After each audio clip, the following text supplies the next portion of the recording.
खामोशी छुपाती है ऐबो हुनर दोनों जनाब। शख्सियत का अंदाज तो गुफ्तगू से होता है। क्या बात। क्या कहती है कुरान में। मैं विकास त्रिपाठी अपनी जनता के साथ साथ स्वामी जी का अपने स्टूडियो में स्वागत करता हूँ। हर हर महादेव। स्वामी जी, क्या कहती है कुरान में। हम अभी तक चर्चा कर रहे थे इस्लाम के बारे में। जी, आज मैं इस्लाम में ये जानना चाहूँगा, इस्लाम में कितने फ़र्ज हैं। देखिए जो फर्ज है ना, ये तो 5 फर्ज तो बता रखे हैं कि कुरान, देखिए कुरान नहीं कह रही फर्ज जी। कुरान तो कहीं भी फर्ज का मतलब कि बाउंडेशन। बाउंडेशन मतलब कि आप नबी पे ईमान लाएंगे, आप ज़कात देंगे, आप रोजे रखेंगे, आप हज करेंगे, आप ज़कात देंगे, इस टाइप से।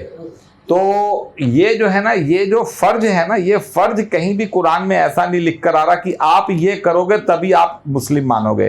कुरान में जो एक बात आ रही है कि जो मुझे माने, अल्लाह कह रहे हैं जो मुझे माने वह मेरा बंदा, वह मुस्लिम हुआ। ठीक है ना। तो फर्ज वाली कहानी ये सब नीचे इन्होंने चला दी, नीचे वालों ने। हालांकि 5 फर्ज हैं, बड़ी सिंपल सी बात है। क्या है वही तो हम आपको बताया तो, जकात देना, रोजे रखना, नमाज देना, हज करके आना, नबी पे ईमान लाना, ये हैं 5। अच्छा स्वामी जी, ये दुनिया बट गई है जी।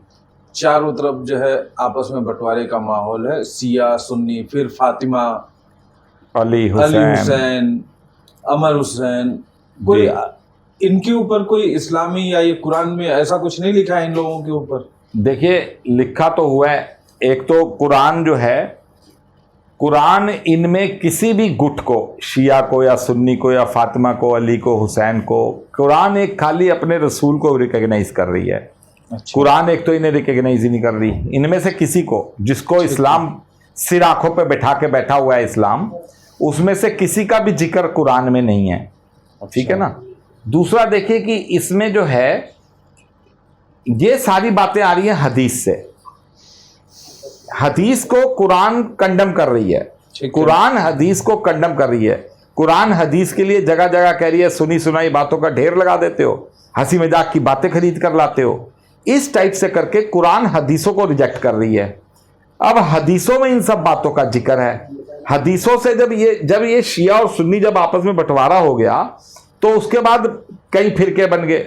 जने 50, 60, 70, 72 फिरके तो इनमें हैं ही। 72 फिरके का बार बार कह भी रहे हैं कि 72 फिरके जब बन जाएंगे क़यामत आ जाएगी।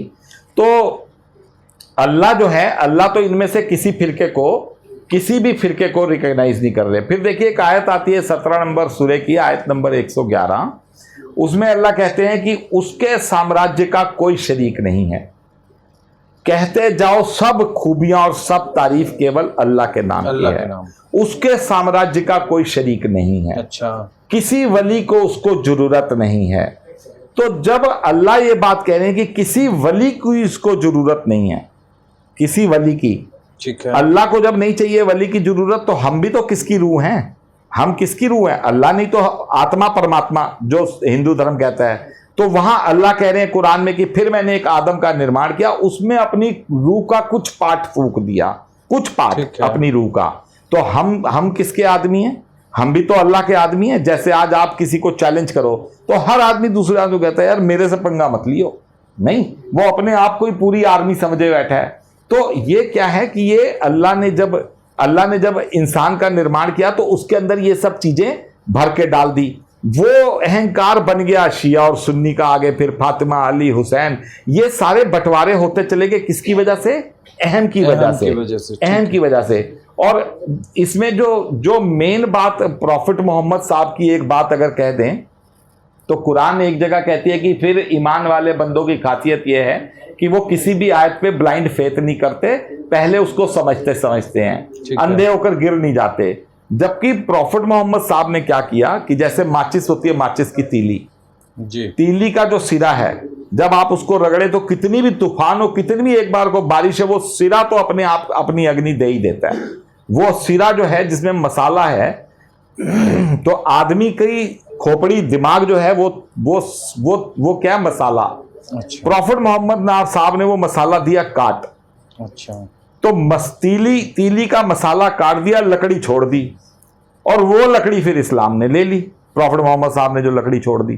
तो इस्लाम क्या हो गया कि इस्लाम उसके बाद बहकता चला गया, भटकता चला गया।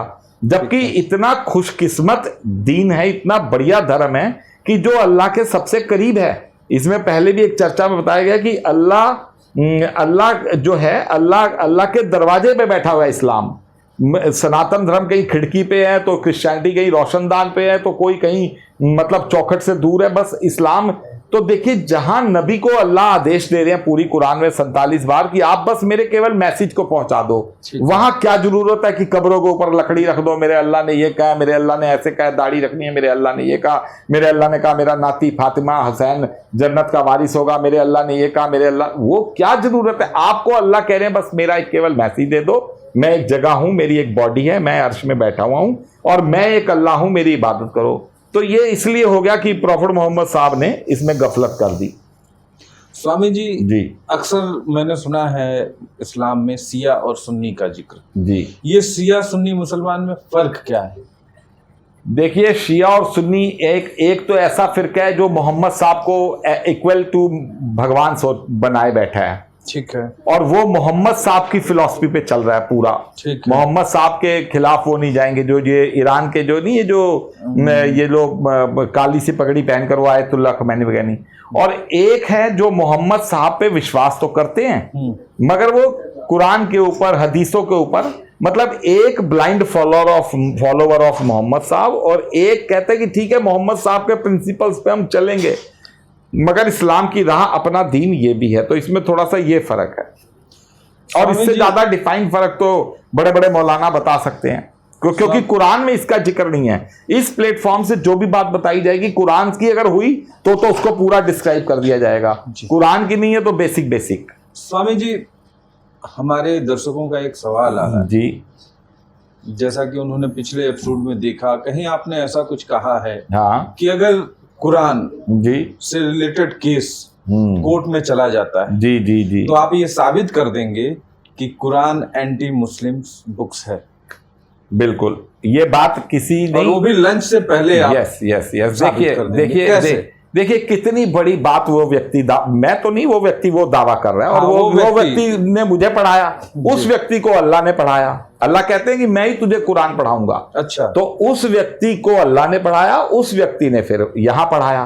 तो देखिए कितनी बड़ी बात वो व्यक्ति जो कह रहा है कि कुरान एंटी इस्लाम लिखी हुई है जी। कुरान अगर ये कोर्ट केस में मामला चला जाए तो वो लंच ब्रेक से पहले वो डिसाइड करके बता देगा। और वो कहता है जज भी सारे अल्लाह वाले हों और वकील भी सारे अल्लाह वाले, वो अकेला बैठकर वो पहले 3-4 घंटे के वर्किंग पीरियड में वो साबित कर देगा कि कुरान एंटी इस्लाम लिखी हुई है। अच्छा। तो देखिए वो ये कैसे ये बात कहता है कि यूं तो सैकड़ों आयतें हैं जो इस बात को डिफाइन कर रही हैं कि जो धर्म मानवता के खिलाफ काम करेगा कुरान उसके खिलाफ खड़ी हो जाएगी। अल्लाह कहते हैं। तो देखिए यहां पर एक बात जो आती है कि अल्लाह को पूजने की अल्लाह की पूजा कौन सा धर्म कर रहा है?